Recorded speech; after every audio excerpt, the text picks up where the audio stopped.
only antisocial elements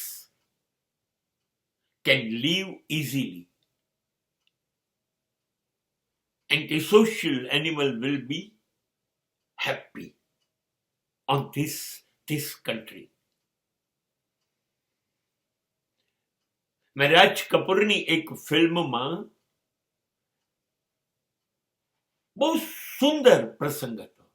ગામડેથી Raj Kapoor આવે છે અને એક ભિખારી હોય છે, એની પાસે ઉભો રહે છે અને પૂછે છે, બાબા જો ને ગોલ્ડ મેડલ છે, આ સર્ટિફિકેટ છે, હું ભણેલો છું, મને મારી ઈમાનદારી માટે આ મેડલ મળેલો છે, મને ક્યાંક નોકરી મળશે? અને ત્યારે ભિખારી કહે છે, ભણેલા છો? હા. ઈમાનદાર છો? હા. સાચું બોલો છો? નીતિવાન છો? હા.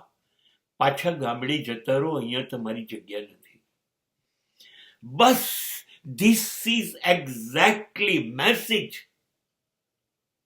I listened before 60 years in the film 420. And it is a fact.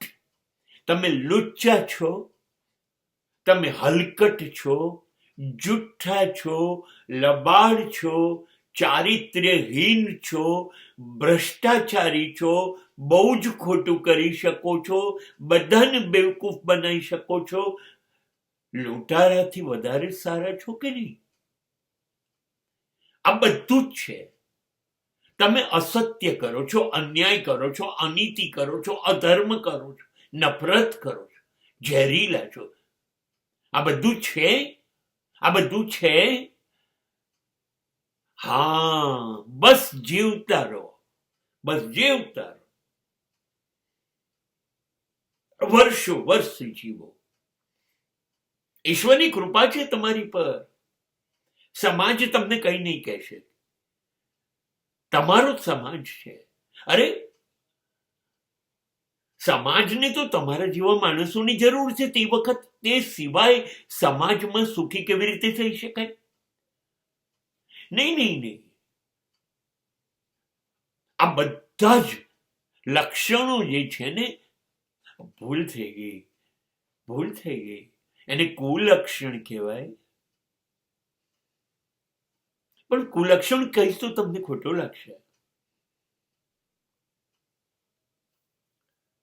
But if you are having all these qualities,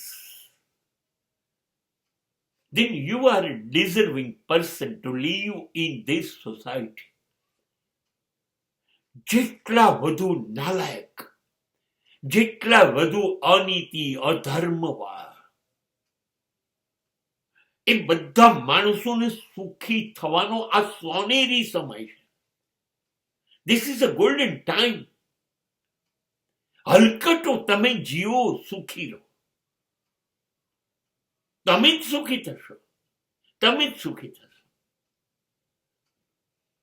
તમે ચારિત્ર્ય ભ્રષ્ટ હોય, દુરાચારી હોય, કોઈને તમારા ઘરની તમારો ભરોસો ના પડે એવા હોય, ચાલશે. તમે સફળ થશો એવી અનુકૂળતા સમાજ આપશે. પણ તમે ઈમાનદાર છો? તમે મહેનત કરી શકો છો? તમે સત્ય, ન્યાય, પ્રેમ, ધર્મના માર્ગે ચાલો છો? હા, તો મરી જાઓ ને. મરીને જીવો. મોત ના આવતું હોય તો તમને જીવવાનો અધિકાર નથી. અરે તમે હલકટ નથી બની શકતા અને આ સમાજમાં જીવવાની વાત કરો છો? આ જિંદગી ટૂંકાઈ દો, નવી જિંદગી ઉપરથી લઈને આવો અને લાયસન્સ લઈને આવો. જીવીશ ત્યાં સુધી હલકત કરીશ તો જ આ સમાજમાં ચાલશો.